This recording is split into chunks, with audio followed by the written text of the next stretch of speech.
Hello everyone, কেমন আছো? আশা করি সবাই ভালো আছো। রূপা কিচেন কুইন তরফ থেকে সবাইকে স্বাগত। আজকে আমি রান্না করব মাংস, আর খুব অল্প সময়েই রান্নাটা করব। আর প্রথমে আমি আলুটাকে ভেজে নেব, আর ভাজাটাও হয়ে গেছে, আর একটু পেঁয়াজটাকে ভালো করে ভেজে নেব। আর পেঁয়াজ ভাজাটা তো হয়ে গেছে, তোমরা দেখতে পাচ্ছ। এখানে একটু রসুনের দিয়েছি, গোটা রসুন দিয়েছি। এবার আমি আছে মশলা বলতে আদা রসুন আর পেঁয়াজ বাটা। এবার আমি এটার মধ্যে দিয়ে দেব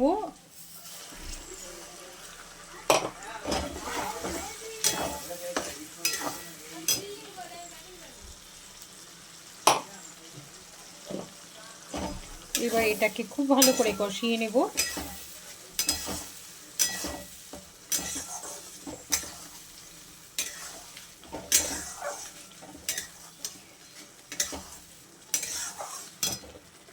এখানে দেব এবার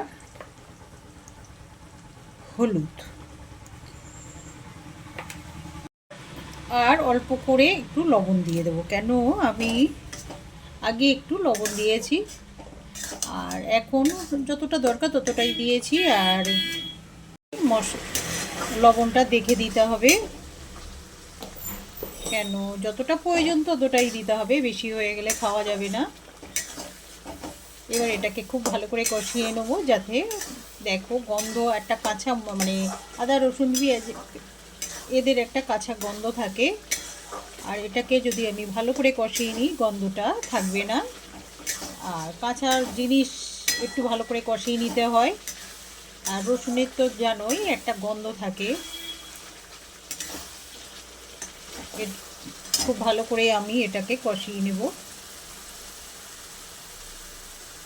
এবার একটু দেব লঙ্কার গুঁড়ো।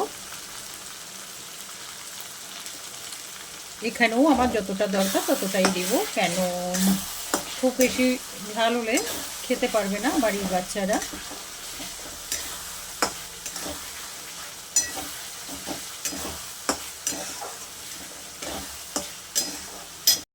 এখানে একটু দেব আমি একটা মশলা দেব। এই মশলাটা আমি মাংসের জন্যে ব্যবহার করি। তোমরা যদি কেউ মনে করো মশলাটা ব্যবহার করব, তাহলে তোমরা কমেন্ট করবে।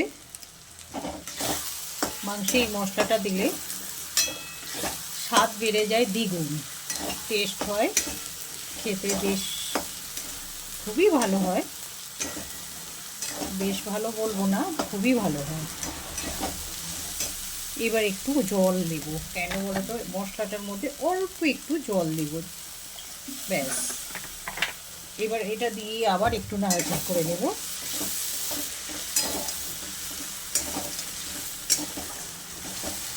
এখানে আদা রসুন আর পেঁয়াজ দিয়েই আমি রান্নাটা করব। এখানে জিরে ধনে আর কোনো কিছু না।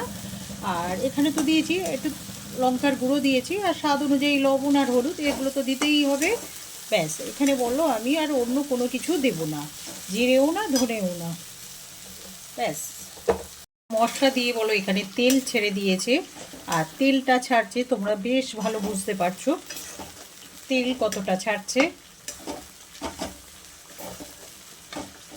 এইবারে এখানে মাংসটা দেওয়াই যায়। আর খাসির মাংস আমি তো এখানে প্রেসারে সিটি মেরে নিয়েছি। এই হচ্ছে মাংস। আর এটা এইভাবে করলে খুব কম সময়ে রান্নাটা বেশ ভালো হয়। আর সব সময় তো জিরে ধনে এটা ওটা দিতেই থাকো, ওগুলো দেওয়ার দরকার নেই। আমি বলো আজকে এটা কোনো কিছুই দিলাম না, আমি খালি জাস্ট আদা রসুন পেঁয়াজ আর একটু লঙ্কা গুঁড়ো, একটু হলুদ লবণ, ব্যাস। এটা দিয়েই রান্নাটা হচ্ছে। এবার আমি এক এক করে মাংসগুলো দিব।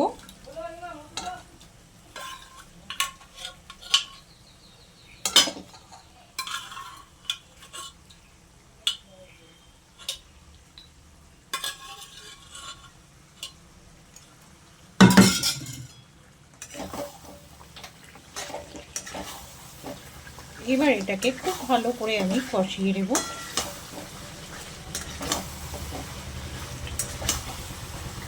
এবার একটু গরম মশলার গুঁড়ো দেব, ব্যাস, একদম অল্প।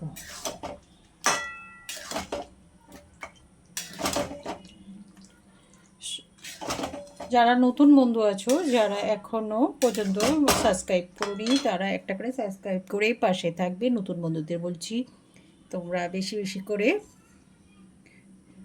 লাইক কমেন্ট শেয়ার করবে। আর সব বন্ধুদের বলছি, তোমরা সবাই একটা করে লাইক কমেন্ট করবে। আর ভালো থাকবে, সুস্থ থাকবে, সাবধানে থাকবে। সবাইকে দেখার জন্যে ধন্যবাদ। এবার একটু গরম মশলার গুঁড়ো দিয়ে আমি ভালো করে নাড়াচাড়া করে নেব। আর খুব বেশি দেব না, কেন আমি আগে সব মশলা দিয়েছি, ওইটার জন্য আমি অল্প করেই দেব। আর কষানোটা তো চলছে, দেখতেই পাচ্ছ হচ্ছে। আর বেশ হয়ে গেছে, আর একটু বাকি আছে। তোমরা এইভাবে একবারও হলে, একদিনের জন্য হলে এটা করে খাবে, দারুণই লাগবে, কম সময় আর দারুণ লাগে খেতে। যারা নতুন বন্ধু আছো তারা একটা করে সাবস্ক্রাইব করে পাশে থাকবে। সব বন্ধুদের বলছি, তোমরা সবাই একটা করে লাইক কমেন্ট করবে। আর তোমরা সবাই ভালো থাকবে, সুস্থ থাকবে, সাবধানে থাকবে। সবাইকে দেখার জন্যে ধন্যবাদ।